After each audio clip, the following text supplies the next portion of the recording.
से जंग के मैदान में दो दो हाथ करने वाले तालिबान के सामने पाकिस्तान की हेकड़ी क्या ही कमाल दिखाएगी। कुछ घंटे बॉर्डर पर तालिबान के लड़ाकों ने पाकिस्तानी सेना की ऐसी तैसी कर दी। जनरल आसिम मुनीर के सिपाहियों को मैदान छोड़कर भागना पड़ा। कई पोस्ट तबाह हो गई। पाकिस्तानी फौजियों को तालिबान के लड़ाकों ने मार गिराया और अब पाकिस्तानी बॉर्डर के आसपास बसे गांव दहशत में है।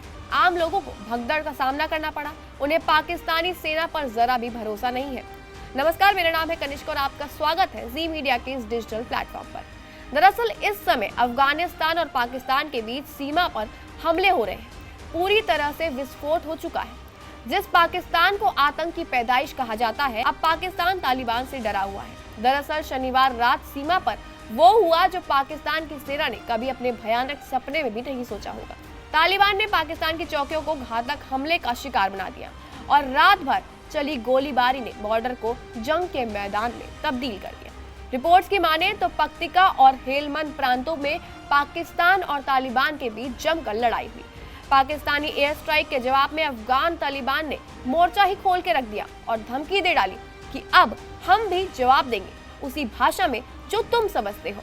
तालिबान ने सीधे पाक आर्मी की चौकियों पर धावा बोल दिया।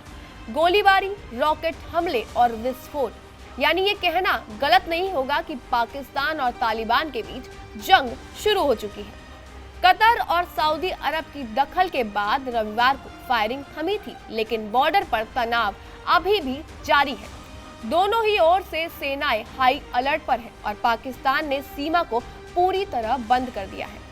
हालांकि आपको बता दें कि पाकिस्तानी सेना ने अपनी नाकामी छिपाने के लिए एक बयान जारी किया, जिसमें उन्होंने कहा कि हमने जवाबी कार्रवाई की, जिसमें 200 से ज्यादा तालिबान और टीटीपी आतंकियों को मार गिराया है। लेकिन असलियत तो कुछ और ही है, क्योंकि असल में तो पाकिस्तान खुद अपनी कब्र खोद रहा है। तालिबान के हमले में पाकिस्तान के 23 सैनिक मारे गए, 29 घायल हैं और कई पोस्ट अभी भी तालिबान के कब्जे में जा चुकी। जिस आतंकी संगठन को पाकिस्तान ने पाल पोस कर बड़ा किया, अब उसी संगठन ने पाकिस्तान की छाती पर गोली दाग दी है। तो वहीं अब दूसरी तरफ तालिबान ने पाकिस्तान के इस झूठ को सर से लेकर पैर तक खारिज कर दिया है, जिसके चलते तालिबानी प्रवक्ता का कहना है कि हमने गुरुवार को हुए पाकिस्तानी हवाई हमले का जवाब दिया है। हमारे पास सटीक खुफिया जानकारी थी और हमने अपनी रक्षा में जवाब दिया है। तालिबान का कहना है कि 58 पाकिस्तानी सैनिक मारे गए हैं, सिर्फ 9 तालिबानी लड़ाके शहीद हुए हैं, यानी पाकिस्तान का वो झूठ बेनकाब हो चुका है। पाकिस्तान को उसकी ही भाषा में जवाब मिल चुका है। ये संघर्ष 2021 के बाद तालिबान और पाकिस्तान के बीच सबसे भीषण लड़ाई है।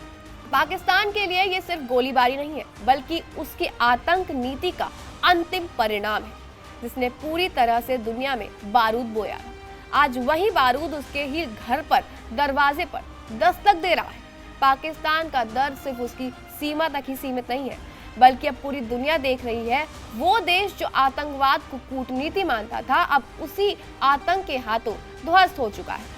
पाकिस्तान के लिए ये चेतावनी नहीं, शुरुआत है उसके पतन की।